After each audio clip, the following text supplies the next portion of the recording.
உயர்கல்வித்துறை அமைச்சர் விஸ்வநாதன் அவர்கள் குழந்தைகளுடன் நடந்து கொண்ட விதத்தை பற்றியும் நடந்து முடிந்த கேபினெட் அமைச்சர்கள் இல்லாமல் 2 தனிநபர்கள் ஜான் ஆரோக்கியசாமியும் விஷ்ணு ரெட்டியும் அந்த கேபினெட் கூட்டத்தில் கலந்துருக்காங்க.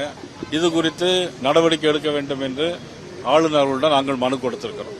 அது மட்டுமல்ல, இந்த ஆட்சி பொறுப்பேற்று கிட்டத்தட்ட 54 நாட்களில் 151 கற்பழிப்பு சம்பவம் நடந்திருக்கிறது, 85க்கும் மேற்பட்ட படுகொலைகள் நடந்திருக்கிறது, 80க்கும் மேற்பட்ட போதைப் பொருள் கடத்தல் நடந்து கொண்டிருக்கிறது. கடந்த கால அரசிற்கும் திமுக அரசிற்கும் இந்த அரசிற்கும் எந்த ஒரு வித்தியாசம் இல்லாமல் முதலமைச்சர் எந்த நடவடிக்கையும் எடுக்காமல் இருப்பது குறித்தும் ஆளுநர் அவர்களிடம் நாங்கள் எங்களுடைய கருத்தை மனு மூலமாக தெரிவித்திருக்கிறோம்.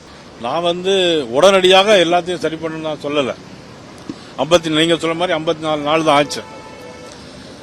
ஆனா அவங்களுடைய கட்சிக்காரங்களே தவறு செய்யறாங்க. எங்களோட பட்டியல் இருக்கு. அதன் மீது இதுவரைக்கும் நடவடிக்கை எடுக்கல. அவங்க கட்சியை சேர்ந்தவங்களே பஸ் ஸ்டாண்ட்ல போகும்போது தாவைக்க பொறுப்பில் உள்ளவங்க பெண்களிடம் கேலி செய்வது போன்ற நிறைய குற்றங்கள், பெரம்பூர்ல ரோட்ல நடந்து போகும்போது, கும்மிடிப்பூண்டில் நடந்த 3 வயசு குழந்தைக்கு நடந்த சம்பவம், தொடர்ந்து இந்த அரசு என்ன செய்திருக்கிறது, என்ன நடவடிக்கை எடுத்திருக்காங்க?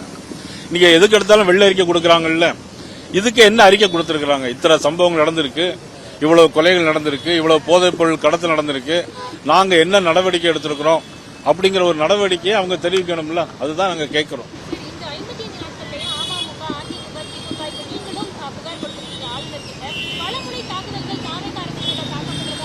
இல்ல, பலமுறை தாக்குதல் நடந்த விஷயங்கள ஒவ்வொருத்தரும் அவங்க கருத்துக்களை அவங்க தனித்தனி கட்சி.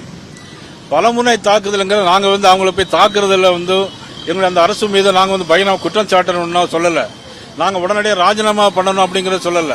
நீங்க நடவடிக்கை எடுக்க தவறிட்டீங்க அப்படிங்கறது தான் எங்களுடைய குற்றச்சாட்டு. குதிரை பேரம் தொடர்பாக கூட புகார்கள் அளிக்கப்பட்ட அது தொடர்பாக உங்களுடைய நிலைப்பாடு என்ன?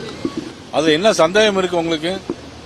அதாவது ஆட்சி பொறுப்பை ஏற்கிறதுக்கு முன்னாடியே காமராஜர் சட்டமன்ற உறுப்பினர் காமராஜர் கூட்டிட்டு போய் அந்த கட்சியினுடைய பொதுச் செயலாளருடைய கையெழுத்து போட்டது மாதிரியே போட்டு அவ்வளவு வேலைகளை பார்த்தாங்க.